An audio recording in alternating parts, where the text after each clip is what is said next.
behind me a door. Now that's a lovely door, and it's a door into the living room and into the rest of the living room over here. But what there used to be is another door here, and about where I'm standing there was a wall separating the one big room that we're in at the moment into two smaller rooms, though still a good 4 meters across. So 4 metre by 4 metre room, not exactly, well, 4 by 3.5, not exactly tiny. And same on that side. This is where the lovely new stud wall is going, and that's the old door I'm going to open up. Okay, first issue of the day. As I'm trying to take the skirting board off, I find it's really tricky, and you know why? It's not actually nailed to the wall. It was screwed to the wall. Yay! And they were making sure it stayed screwed to the wall. Look at the length of those screws. Good lord. Right, nice sensible technique for taking out old plasterboard. Not too much mess. Hole with a hammer, and whatever kind of saw that is. Getting amongst the joists and it seems to be working alright. I shall continue. Right, seems that we've hit a little bit of luck on this job. It looks as if behind the new stud-work, the original door frame is still in position. Woohoo! Well, here we are. That's the door frame from one side sorted. But as I was saying earlier, I thought I caught a break because the original door frame is still there. But unfortunately, the original door frame has been hacked back with a chisel.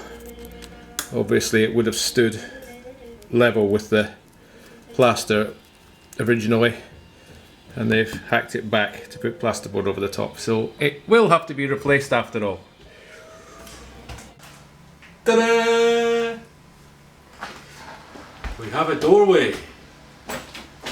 Just gonna cut the old crap out and put the new crap in. Daddy's little helper.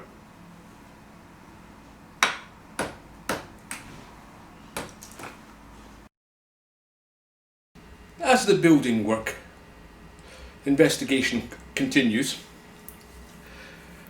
we find issues, and at this point I will quote the great Edmund Blackadder: "My path is strewn with cowpats from the devil's own satanic herd." Because when I lifted up where the old wall used to be, they just knocked it down, put some ply in the hole. I was thinking there's going to be something nice and solid down there to screw on. Oh no, oh no, no, no, no, no. What we have, you see, is a couple of bits of ply screwed to the floorboards, holding up a bit of ply, and a bloody great gap down to what was a brick wall partition. But just to add insult to injury, let's have a wee look-see, shall we? Can you see how, though the floorboards must have been perfectly straight at one time with a wall, the actual wall is on the piss. It actually has about a centimetre difference between this end and that end. And that's without even going to the far end, so one more complication. Additionally, something to bolt up into the ceiling when we do our investigations. Because this was a brick partition, there is nothing directly above us except lath and plaster. The rafters are over here and the rafters are over there. We need to bolt it to something here. So instead of just chucking in a nice stud wall, that'll be fine, I thought to myself, Then we can put the door back in the door frame here, and then we've got a nice clean separate room to put everything and have dust-free area before we start all the mucking about upstairs. No, that's not going to happen, because we've got to put nice new rafters in upstairs to give us something to bolt our top to. We've got to lay a course of bricks down there to give us enough height up to put the new floor plates to, and at some point we're going to have to try and square it up a bit somehow as well. That's a bit more investigation required. And having read the plans from our structural engineer,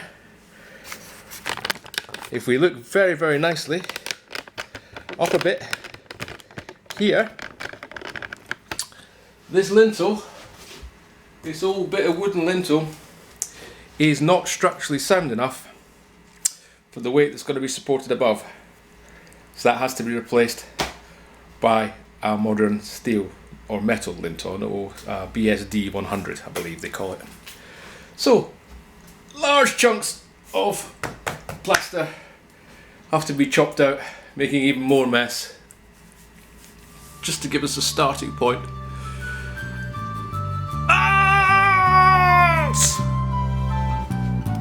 Never mind, it's all fun and games.